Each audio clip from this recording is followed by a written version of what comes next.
Chapter 5, The Crazy Canopy. It wasn't long before Russell looked up from the canoe to see a dock where several large motorboats were tied. Javier helped pull the canoes ashore and quickly introduced himself to one of the boat captains, who'd take the team to the high ropes course. "Hello!" The captain tipped his old baseball cap at the teammates. When he grinned, deep wrinkles etched their way across his cocoa-colored skin.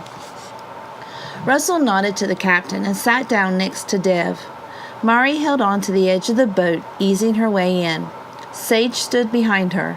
She faced Javier, the captain, and her teammates. "Let's remember this isn't a sightseeing tour," Sage announced. "It's a race. Speed is going to be a thing." Then she sat down on the front plank by herself. Russell wasn't sure why Sage was getting at. Everyone who had actually read the wildlife packet knew that it paid to be observant. Sometimes there were extra challenges at the end of the race course, and paying attention could really help a team. Winning this race wasn't always about being first. Soon, the captain began to steer the boat toward a wooden jetty that reached into the river. "Thanks," Javier told the captain before turning to the kids.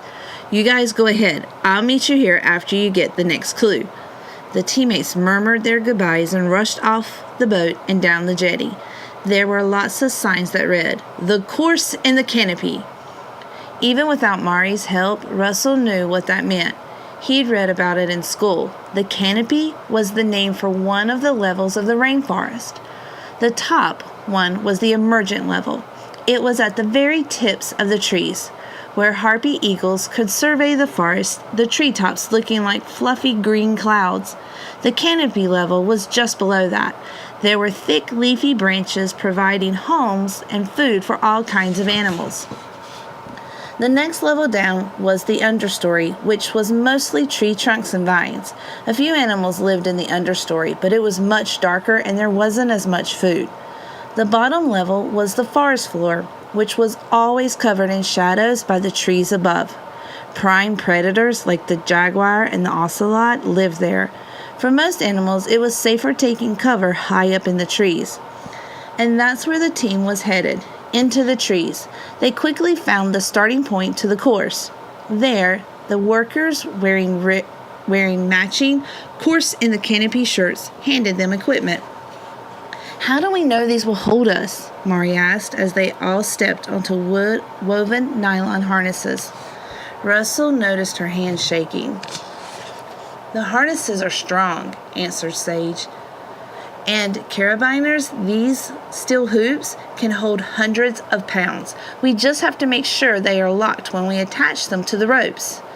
Mari glanced up warily. Nearly 100 feet above them, the steel ropes stretched from tree to tree like telephone wires.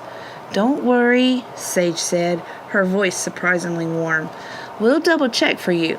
We'll look out for each other." Sage was first to climb the ladder. It led to the wooden platform that was built around a thick tree. From there, they would complete several obstacles. Dev followed Sage, then Mari. Russell would be last. Russell got antsy waiting for Mari. He didn't want to use the word slow, but he couldn't believe how precise she was. She grasped each rung of the ladder so carefully it felt like he was waiting forever. But once they were up top, Mari seemed more at ease. She got across the cargo net without a problem. And the tightrope? Now it was actually Russell who started lagging behind. Even though he knew it was a race, he slowed down to take it all in. For one thing, he could see a sloth only 10 feet away. It was just hanging there, upside down, with yellow claws that looked like they were straight out of a horror film. As he crossed a huge expanse between trees on a wobbly plank bridge, he stopped and stared at the world around him. It was entirely different up in the trees. The lush beauty shimmered in the sunlight. The sun blistered down from above with an intense heat. Now he understood the name. Like a canopy over an old-fashioned bed, the rainforest canopy covered most everything below. It shielded the lower forest from the sun and rain. Only small amounts leaked through. Russell saw macaws cleaning their scarlet feathers with curved beaks. a troop of spider monkeys plucking fruit from the branches, and lizards using camouflage to blend into their surroundings. They all called the canopy home. Over the crunches and squawks and chatter, Russell could hear the familiar voices of his friends on the green team. They sounded far away, as if they were nearing the end of the course. "Russell, hurry up," Sage called from the next platform. For once, she sounded more encouraging, less insistent. "You've got to see this." The slim bridge swayed as Russell made his way to the other side. "Check it out," said Dev. Russell leaned forward and focused where the others were looking, at a plant that seemed to be growing on one of the branches of a tree. It had lots of tall, spiky leaves, and in its center, there was a tiny pool of water, and there was something in the water. "Is that?" "It's a bromeliad," Mari said. "It's in the pineapple family, and it's amazing. It gets its food and water from the air and stores its own water too." "But what's in the water?" Russell asked. "They are tadpoles. They'll grow to be poison dart frogs, like the one Dev found earlier.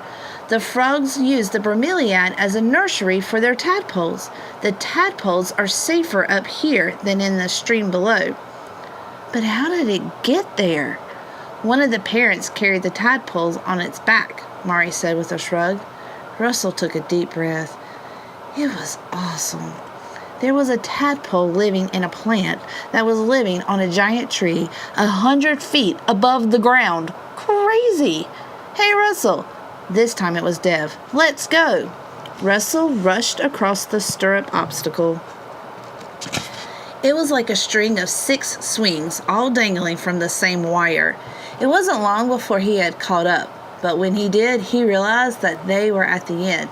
The only obstacle left was a zip line that would take them all the way from the treetops to the ground. Mari stared down, her front teeth digging into her bottom lip. "It's not that bad," Dev told her. It's all based on gravity and your light, so you won't accelerate as much. Probably 60 miles an hour per tops." Mari's teeth dug deeper. Sage turned to Russell. "You go first," she said with her usual authority.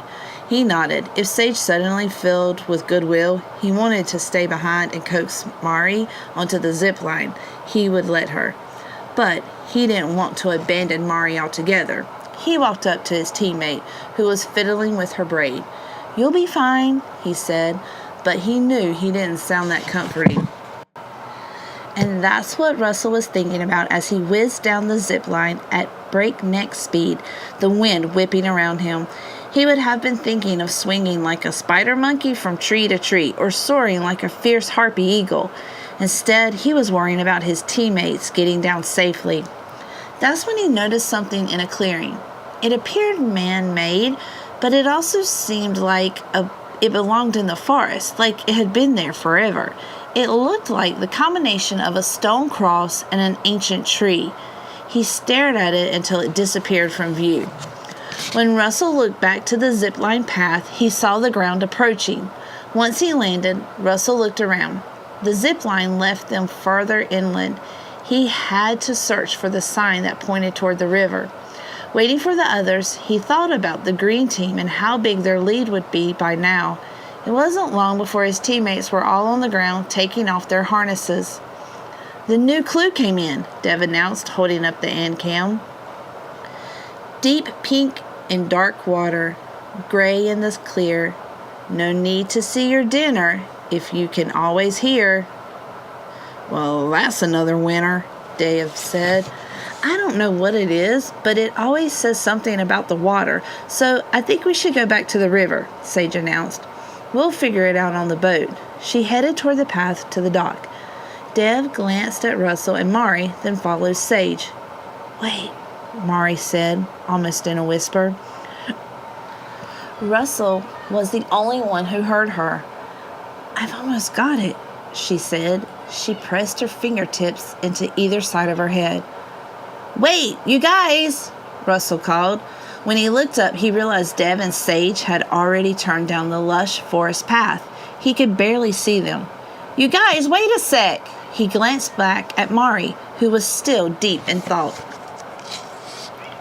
Just as Sage and Dev came around the corner, Russell heard a low rumbling. "What?" Sage yelled. She didn't look happy. Russell didn't answer. He was trying to make out the sound. Then he heard it again. It was a growl, and now it was getting closer. "Uh-oh," Sage said. She stopped short. Between them was a jaguar cub, blue-eyed, spotted, and fluffy. The cub was too young to be on its own. The growl grew deeper. "That's not coming from this little guy. It's the cub's mom," Sage called from down the path. "We need to get out of here. You've got to run the other way. Fast!" Creature feature. Creature feature. Pale-throated three-toed sloth. Scientific name: Bradipus tridactylus. Range. Type: mammal. Range: rainforest of Central and South America. Food: tree leaves, twigs, and buds. What is the size of a house cat? Lives upside down and is one of the slowest animals in the world.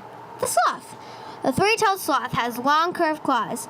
Its claws are strong enough that the sloth can hang from them all day, even while it sleeps, which is a lot. The length of its claws makes it hard for the sloth to move on the ground.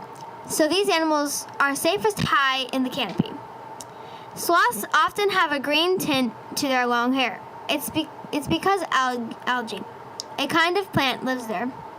There are other three-toed sloths and also two-toed sloths, but they are all different species.